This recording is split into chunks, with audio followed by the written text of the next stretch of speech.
Happy Monday, everybody.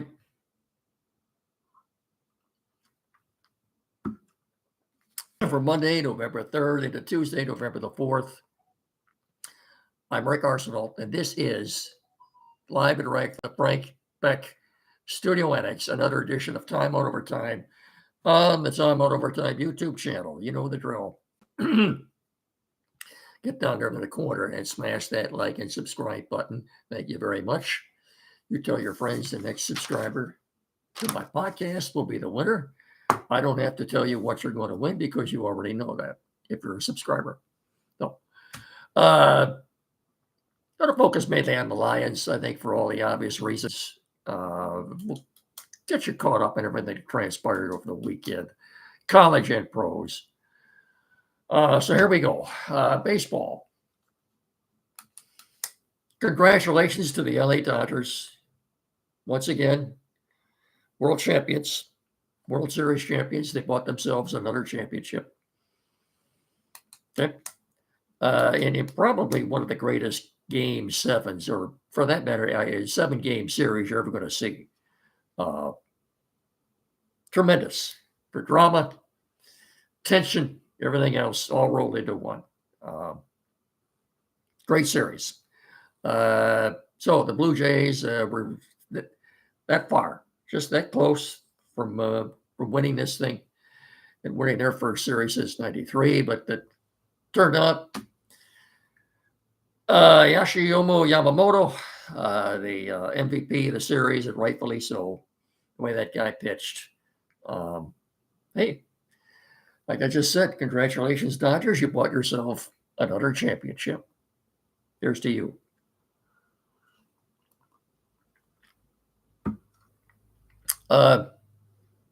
Unfortunately, LA being 3 hours behind us, so it was after midnight back here, well after midnight. And back there, of course, it's 3 hours behind us. Following the game, there was some, I'll call it celebrating, rioting, if you will, in the neighborhood of Dodger Stadium, which is just north of downtown LA, in the Chavez Ravine area. There were some arrests, were some damage done. Unfortunate. Didn't hear a whole lot about this, but it was in the news yesterday. So, too bad. I take it they had their parade today. I haven't heard much about that, but it wasn't today, it'll be yesterday. But all right, celebrate. It wouldn't surprise me if they win it next year either. Because after next year, there won't be any baseball. Not for the foreseeable future anyway. We're not going to get into that right now. But if you're a big baseball fan, enjoy next year because that's the last baseball you're going to be seeing in a while. I can guarantee you that. Okay. Let's get our commercials out of the way here. Pardon me.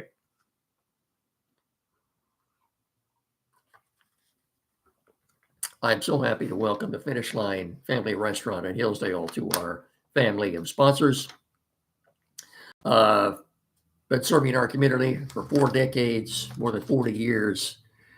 And they've got a lot of new menu items, expanded hours, open Monday, Thursday, and Friday from 6 a.m. to 8 p.m. Saturday, Sunday, Tuesday, and Wednesday, 6 a.m. to 3 p.m. A lot of new exciting menu items you want to get in there and try. Daily specials coming soon, including a homemade spinach and artichoke dip, a grilled cheeseburger with brisket, blended burger mix, and many, many others. So you want to get in there and try the new menu items at the at the Finish Line Family Restaurant. You'll always finish first if you go to the Finish Line. I'll tell you that. Again, expanded hours, nights, 8 o'clock, Monday, Thursday, and Friday. Finish Line Family Restaurant. Everything you'd want in a restaurant. Great food, great down-home cooking, great fast, friendly service. great family atmosphere. Finish Line Family Restaurant on Carlton Road in Hillsdale. We're also brought to you in part by Frank Beck Chevrolet on M99 between Hillsdale and Jonesville. They wanted me to remind you about the Buck Bowl coming up at the Jerome Country Market on November the 15th and 16th in conjunction with the opening of firearm deer season. That's a big deal. Representatives from Beck Chevrolet will be there. WCSR will be broadcasting from there. You won't want to miss that. And good luck to all the hunters this year. That's less than 2 weeks away now. So Chevrolet together, let's drive. Chevy Drive, Southern Michigan, and Frank Beck Chevrolet is the number one selling Chevrolet dealer in our immediate tri-state area.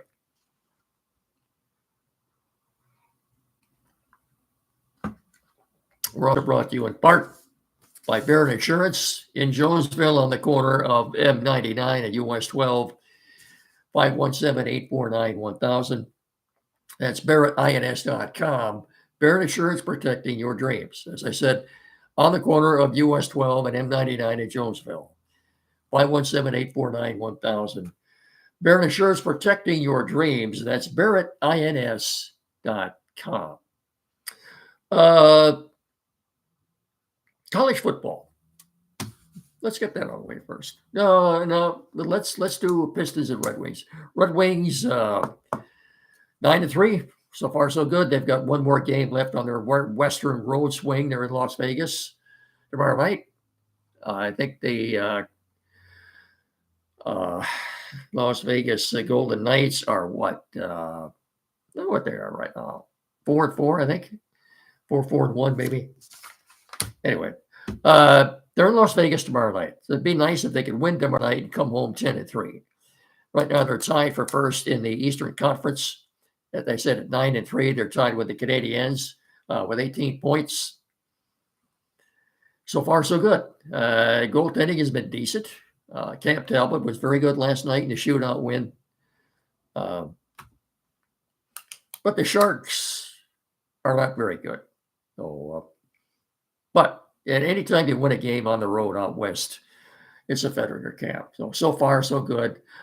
I want to see more. I'm not going to get too excited yet. I'm glad to see they've gotten off to a good start, but this ain't March. This ain't April. I'm wondering too if they're in contention and this continues. If this is sustainable for them? If Stevie Y will do anything at the trade deadline? We'll see.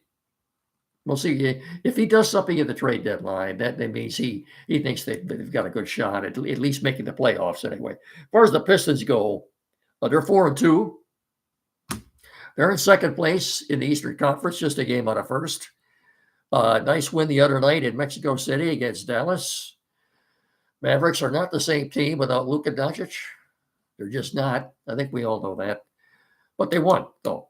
33 points for Jalen Duren. Good for him. They are playing tonight. Pistons play tonight in Memphis. And then they'll be home Wednesday night to take on the Utah Jazz. Friday, they're on the road at Brooklyn to take on the Knicks. And then they're back here again on Sunday to play the Sixers. By the way, the Wings after tomorrow night, rather, will be back home Friday night to take on the New York Rangers. So, football. Michigan State, a lot of their fans think that they were robbed in their overtime loss to Minnesota on Saturday. I do not. The last 5 minutes of that game were very bizarre. Very bizarre. I think Mikolajevich, I'm not pronouncing his name properly. I'm sorry. But I'm not even going to attempt that anymore, but I thought he was very well. Played very well. Looked very good in place of Aiden Childs. It's a shame the Spartans didn't win that game. I thought they should have. I thought they were going to, but they didn't. It's not Jonathan Smith's fault. He doesn't have a kicker who can make a chip shot field goal. If he makes just one of those, the Spartans win, but he didn't. So that's a shame. That's too bad. They still have a shot. If they win out, They win their last three. They can still go to a bowl. Keep your fingers crossed. I think they can do it. I think they can. I mean, let's hope so anyway. Michigan, on the other hand, Saturday night, I don't think looked very impressive. They struggled at home against a Purdue team that is not very good.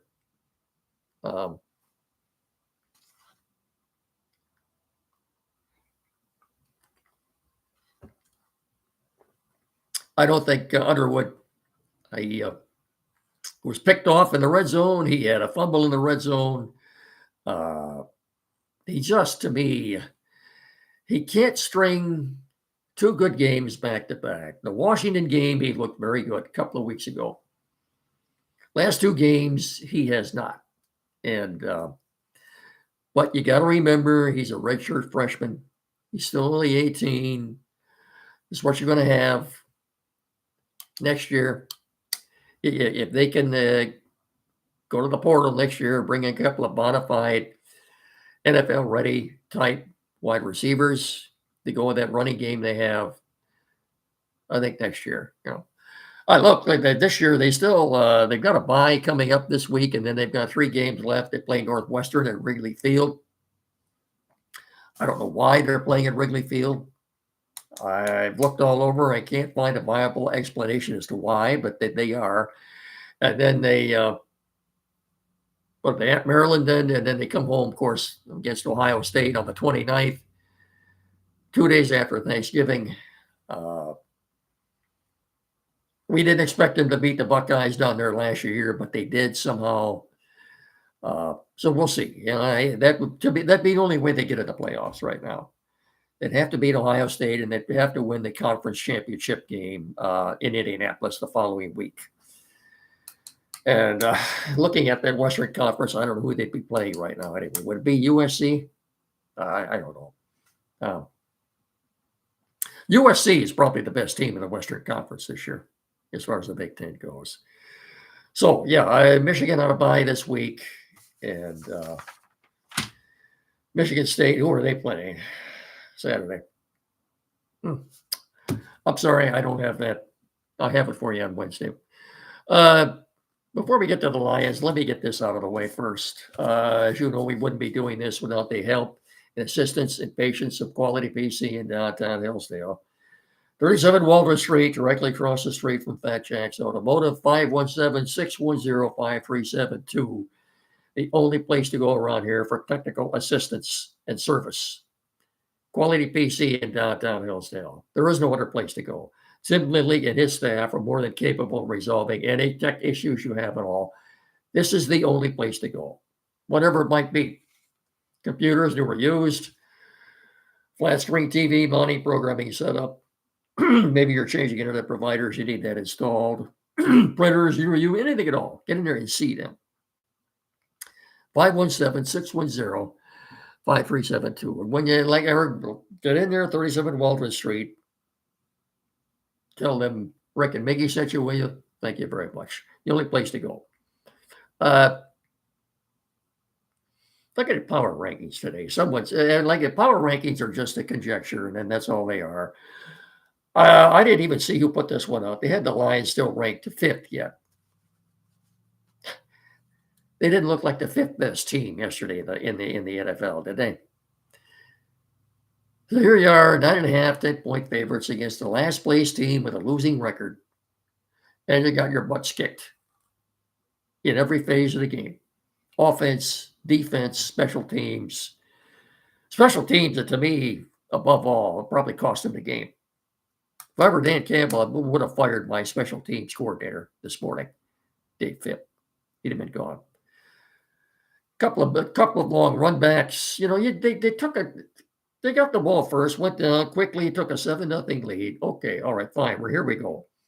Kickoff, they run the ball back to what? The 20-yard line? A short field. They had another kickoff. They went all the way for a touchdown. That was called back on an iffy holding penalty. But the coup de grace, I think, was the blocked field goal attempt. That was 10-point switch. Lions lost by 3 points. Blocked field goal attempt because obviously they didn't get the 3 points. And then the Vikings ran it back down deep into Lion territory. And I think 3 plays later they scored. So there's your 10-point switch right there. I don't know what to tell you about this team right now. The offense, you can't blame Goff. Goff, I think, had a decent enough game. He was, 27 of 39 for like 284 yards and 2 touchdowns. He had a passer rating of about 119. I don't think J.J. McCarthy was that great. He passed for 130-some yards, I think.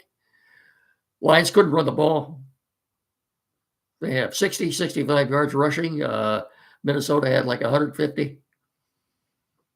Everybody in that game yesterday, including the coaching staff, was culpable.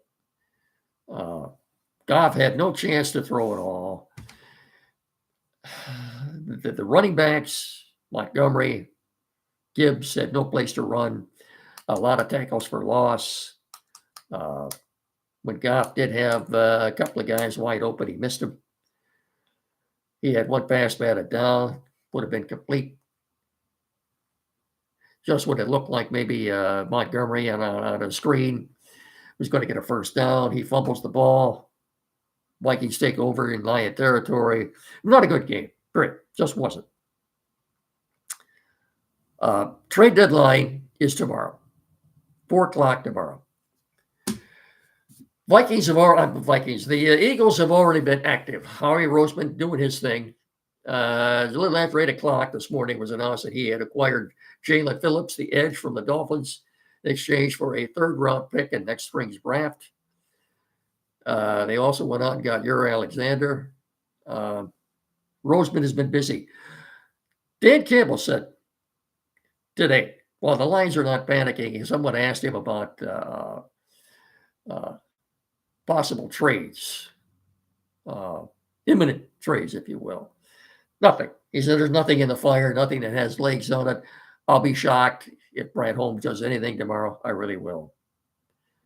What would it take to give Tennessee a call and bring back Kevin Zeitler? A 6th-round draft pick? It's obviously his last year. Now, he's exclusively a right guard. If you would get him back, you'd have to stick him at right guard, maybe put Grant Glasgow, swing him over to left guard where it was last year, and put Tate Ratledge at center. The Lions have been working with him at center, so I don't know to what extent. I don't know if he's ready to play center right now, but several other moves you could make. I don't expect Brad Holmes to do anything. Okay. So when he sits there next to Ray Agnew and someone asks him what his goal is, and he says it's to win a Super Bowl, the guy's a damn liar. He's lying through his teeth. Liar, liar, pants on fire. Simply isn't true, Brad. It's his goal to compete every year. That's their goal. Compete for championships every year. But when he says that they want to win a Super Bowl, that's BS. And in my opinion, anytime the Lions are off for 2 weeks, they look stale, unorganized, confused. I'm sorry, Dan Campbell. Yeah, maybe that is. What do you guys do in your bye week? Huh? You go to Club Med or what? I'm telling you right now, folks, as long as Brad Holmes is the GM of this team and Dan Campbell is the head coach, they'll never win a Super Bowl. They might be satisfied with competing every year. Okay. Oh, their ticket prices are through the roof, higher than anybody else's. He doesn't want to win a Super Bowl. If he did, he'd be out there. He would have made a deal by now. What are you waiting for? You're not going to do anything. Now, luckily, Washington lost their quarterback probably for the year with a dislocated elbow, Daniels. So what are they back to Gardner Minshew now? I think the last time I looked, the Lions were 8.5, 9-point favorites on the featured game Sunday at Washington. Yeah, they'll probably win that game. And then, of course, after that, they go to Philly. I don't know what to tell you about that. Philly, then the Giants here, Green Bay on Thanksgiving Day. By the way, the Packers lost their leading receiver. If you hadn't heard, the Packers lost their leading receiver yesterday to a torn ACL, and that would be one tight end, Tucker Kraft. He's done for the year. He's gone. He was their leading receiver. So that obviously that's going to affect. And how's Green Bay? How did they lose to Carolina yesterday? 16-13. Packers scored 1 touchdown yesterday against that Panther defense. 1. 2 field goals and a touchdown. And they lost. What were they? 12.5, 13-point favorites at home? Apparently, Mr.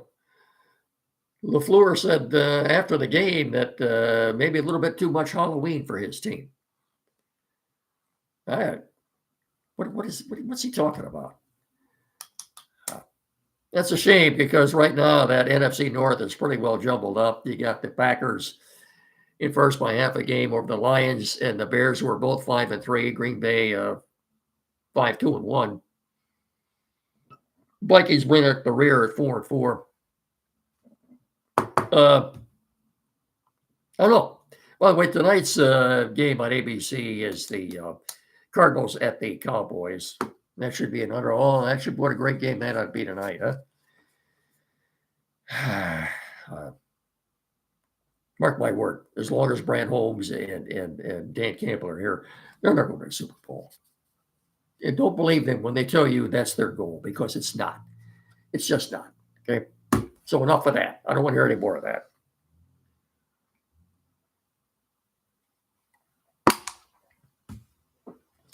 No excuse for what happened yesterday. None. Everybody's culpable. Everybody, from the coaching staff, the players, everybody else. I say, that's it. Say something you might regret. That's going to do it. Don't forget Wednesday. I'll talk to you all again on Wednesday. And, of course, every Saturday morning here from 9 to 10 on the Time Out Show with Andy and Jed. So, until Wednesday, remember, please treat each other with respect. Thank you so much for watching and listening. Remember to tell your friends. Next subscriber will be the winner. You already know what you're going to win. So that's going to do it. Until Wednesday, I'll simply say have a good rest of your evening. Take care. Bye-bye. So long. Adios. See you. Bye.